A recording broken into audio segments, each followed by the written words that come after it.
Vous avez donc 28 ans. Et alors, c'est quoi, c'est de revoir l'interview qui... vous inquiétez pas, non mais on a l'habitude dans cette émission, on gère les rires, on gère les pleurs. Ça va bien? Ouais, tranquille. Merci en tout cas d'être là. Merci à vous. Non, franchement, on est très content de vous avoir. Et d'ailleurs, après, vous resterez avec nous, on va rigoler sur plein de trucs et tout. J'espère qu'on va vous détendre. D'accord? Bon, Il fait des traits sinon. Oui, c'est vrai. Voilà. Merci d'être là. Alors, vous faites l'actu aujourd'hui grâce à l'interview que vous avez donnée à Hugo Clément sur Combini News, où vous dites donc avoir été harcelé et menacé. C'est vrai que nous, ici, dans l'équipe, ça nous a vraiment touchés, notamment l'équipe rédactionnelle, mais aussi l'équipe des chroniqueurs. Vous êtes victime de harcèlement sur les réseaux. Et sur les réseaux, c'est et dans la rue aussi. C'est ça, mais sur les réseaux, c'est vrai que c'est sans cesse. Expliquez-nous ce qui se passe, en fait. En fait, je dénonce donc l'harcèlement depuis très longtemps, bien avant Balance ton port, etc. Je dénonce le fait d'être harcelé donc, sur les réseaux sociaux, c'est une chose, mais dans la rue, c'est ça. Je vais faire mes courses. Je vais faire mes courses, on m'insulte de tous les noms. Mais qu'est-ce qu'on vous dit? Pourquoi? Parce que vous êtes une ancienne actrice porno? Parce que vous êtes une actrice porno, donc on vous insulte, on vous dit quoi? Ça a passé avec le CSA ou... Non, vous inquiétez pas. Non, mais on n'est pas dans une... on me dit, j'ai un souvenir, c'était 5 mecs dans une voiture. Je faisais mes courses un après-midi avec mon petit caddie, tranquillement, et là, j'entends Nikita. Mais tellement fort que tout le monde entend. Tout le monde entend. Ça se passe quand je suis avec mon compagnon, donc on va se voir. C'est pas facile pour lui aussi. Mais lui, ça va, reste très, très fort et me soutient totalement Enfin, me soutient toujours. Voilà, après, il y a l'harcèlement sur les réseaux sociaux qui est ultra, ultra violent. Vous n'y allez plus? Vous y allez encore sur les réseaux sociaux ou pas? J'y vais dans le sens où si demain je me déconnecte de tout, sans que ce soit un choix personnel, mais si je me déconnecte à cause de ça, ça voudra dire que les gens gagnent. Et pour moi, ce serait une soumission, en fait. D'accord. Je peux pas vous voulez affronter ce qui se dit de vous et vous voulez voir ce qui vous voulez pas vous dire voilà, je quitte les réseaux sociaux parce que ce serait une façon de leur dire vous avez gagné. Demain, il y a un quartier qui est un peu compliqué, on dit à une nana, elle va pas dans ce quartier, c'est un peu chaud, donc elle va pas y aller à cause de ça.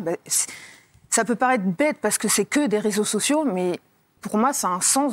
Je n'ai pas à me retirer à cause de personnes qui menacent, qui harcèlent. Dans l'interview d'Hugo Clément, le moment le plus poignant, c'est aussi le moment où vous dites ne pas vouloir faire d'enfant. Parce que vous avez peur pour votre enfant qui soit victime en fait, une victime collatérale de ce qui vous arrive.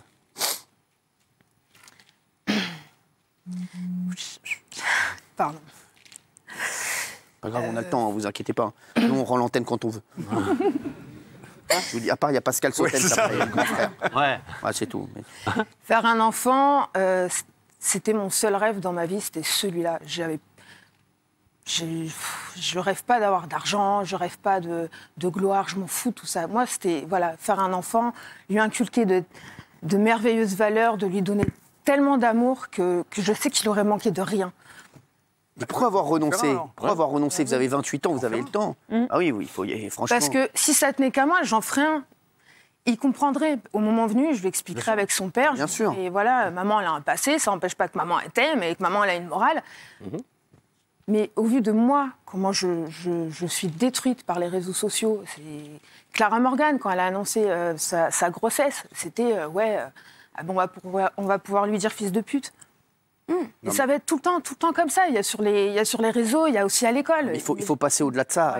Là, vous avez une vie. Vous viviez votre vie, vous ne viviez pas à travers les réseaux. J'ai tellement envie d'être maman. Il faut que vous soyez maman. Je veux pas que mon enfant, il ait des séquelles. Je me l'interdis. Je veux pas qu'il souffre, c'est tout. Après, vous faites... Excusez-moi, je peux intervenir. On n'a pas besoin de faire du X pour faire des enfants.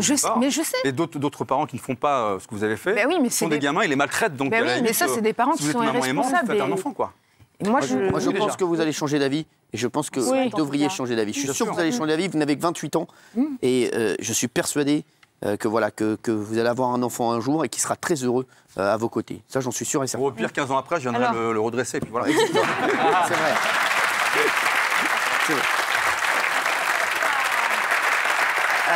On va pas pouvoir prendre les questions de tout le monde, les chéris. Mais la mienne, elle est bien. Il y a une question intéressante. Moi.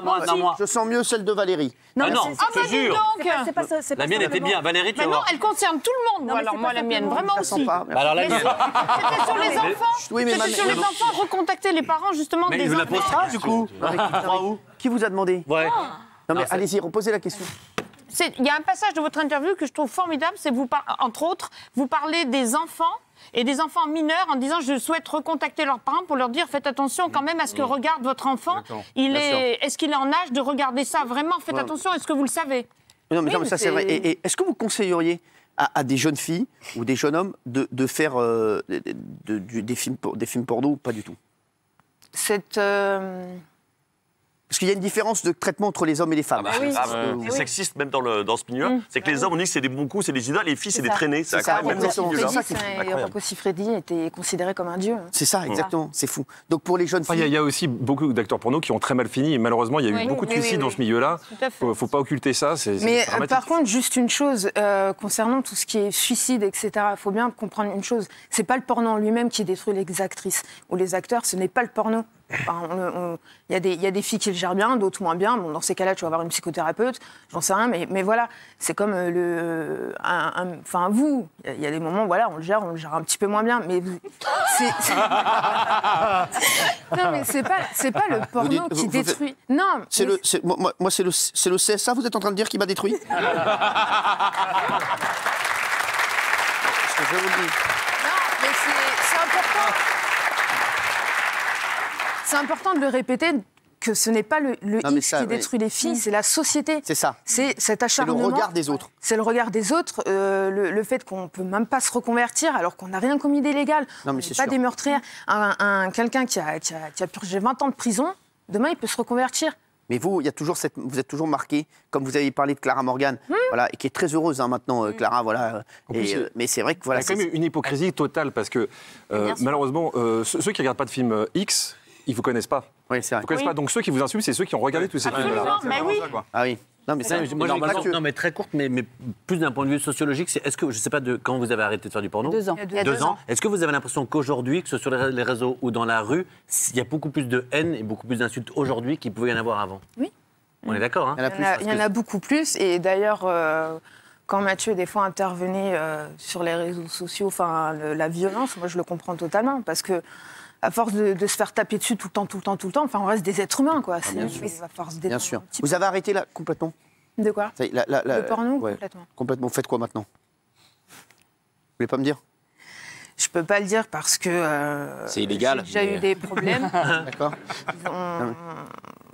Là où je veux me reconvertir, Vous aimeriez faire quoi?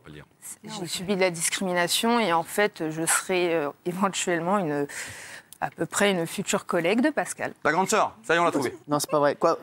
Vous êtes... c'est ça, vous... Je ne peux pas dire précisément, mais... non, pas d'enfant, parce que ça créerait au scandale. Une ex-actrice qui s'occupe de gosses, ça créerait au scandale. Mais... c'est... Voilà. D'accord, vous êtes... Ça sent un dos sur Énergie 12 qui va arriver, là. Ouais, le sens, hein. Non, vous allez faire de la télé, Nikita? Non, pas de la télé, mais dans le même milieu. Bon, très bien. Eh bien, écoutez, ça vous plaît? Totalement. C'est vrai? Vous êtes heureuse, là? Oui, après, ce qui est compliqué, c'est la discrimination qu'on subit quotidiennement, par exemple, pour la reconversion. Moi, c'est un métier, j'ai toutes les qualités pour le faire. Je suis très travailleuse. Enfin, moi, on me dit, tu te réveilles à 5h du matin, j'y suis, il n'y a pas d'arrêt maladie. Je suis quelqu'un qui aime travailler. Donc, voilà. Donc, par exemple, c'est un métier que ne pourrait pas faire Jean-Michel Maire, ça c'est sûr.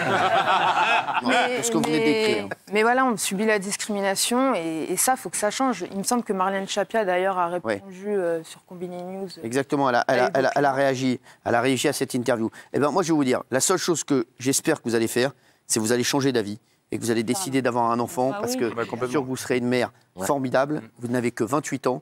Est-ce que je vais vous faire un gros bisou? Est-ce que vous voulez rester avec nous? Merci d'être là. Merci.